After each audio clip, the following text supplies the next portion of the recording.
For years, your group has blocked new gun safety laws and pushed for the most relaxed rules possible on firearms.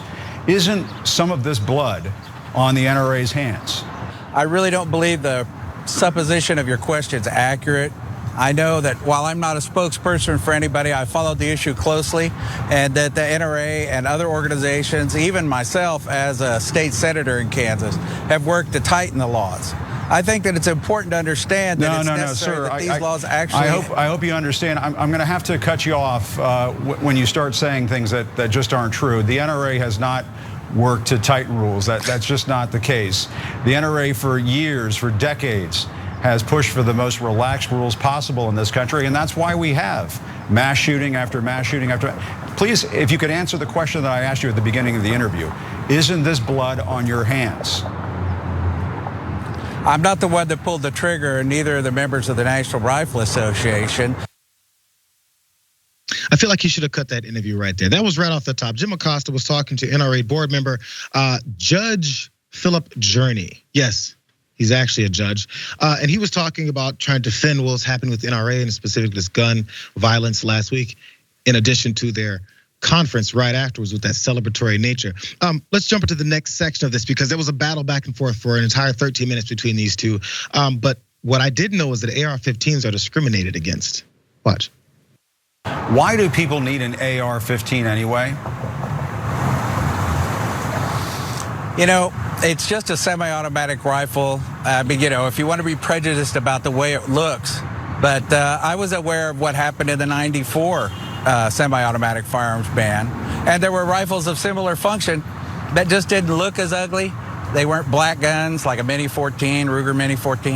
And of course, the Ruger Mini 14 was appropriate and the AR-15 was not if it had a bayonet lug or a vertical rear grip. David, why are you so prejudiced against black AR-15s? Is that where they're going with this now? They have to invent these straw man arguments to try and like, oh, the NRA didn't pull the trigger literally. Yeah, no one's saying they literally pulled the trigger. They're saying that you have pushed for absolutely nothing on gun reform. And like, if you look at the amount of mass shootings before and after the assault weapons ban, a lot more happened after the assault weapons ban, a lot more damage from these mass shootings because of assault weapons. So it's clear what the difference is because we've seen it in history what the difference is. To not push for some of these just basic things. It shows you, again, an unwillingness. They don't care. This is not their purview to care. Of course, this interview is not going to change this guy's mind. He's not gonna all of a sudden say, oh, you're right, Jim Acosta, we should do this, this, and this. He's there to be the door to stopping any potential progress here. And that's ultimately the role he is filling. Let's jump down to the fourth SOT here, you guys, because he was confronted with a question about what children who survived this massacre, how they've now been traumatized. I love to trying to see what these folks would say to these children. And he's asked that question, watch. Do you ever want to go back to school? I don't want to know what, because I don't want anything to do with another shooting and me in the school. You scared it might happen again? And I know it might happen again, probably. I have the fear of guns now, because I'm scared someone might shoot me. What do you say to these children who say they're afraid somebody is going to shoot them if they go back to school? Well, I say to the children that we all pray for you and we all want to lift you up in prayer, that we want to have hope that you get through this without the consequences that we see so often in victims of domestic crime. I practiced law for 25 years and I've been a judge in criminal court for over 14 years. And now I'm doing family law. So I do think I understand what's in the best interest of children. What? Okay. Two children, you saw a video talking about how they're afraid to go back to school and they're afraid of guns because they might get shot again because they just saw and heard all this happen within their earshot and probably visuals of what happened. And his answer is, we lift them up in prayer.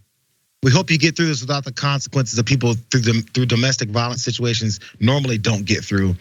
And I know kids. What? Did you decipher it better than I could, David? I don't know what the hell he's talking about. Yeah, no, there was nothing there. It's just he's just trying to fill time. Like he made no points about anything. Again, with the prayer, this garbage really bothers me. I mean, it's nothing. Like you saying that is saying I will do nothing. I don't care about this issue, and all he's doing is filling time. He doesn't actually care, obviously. It's outrageous. You know what? Here's a better example of how much he doesn't care. He was also asked about whether or not an AR-15 can be brought into his courtroom because, again, he's a judge, and he found this hilarious. Watch. Can people bring an AR-15 in your courtroom? Can somebody bring an AR-15 in your courtroom, Judge? Well, of course not. That's kind of a loaded question. Why not? Of course not. Of course not. It's a loaded question, he says. That was a great pun, Judge. Is it funny? No, you can't bring a loaded AR-15 into my courtroom because I matter.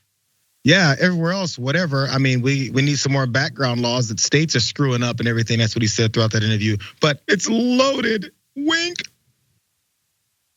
These are the people that are influencing our politicians to continue to let these things happen.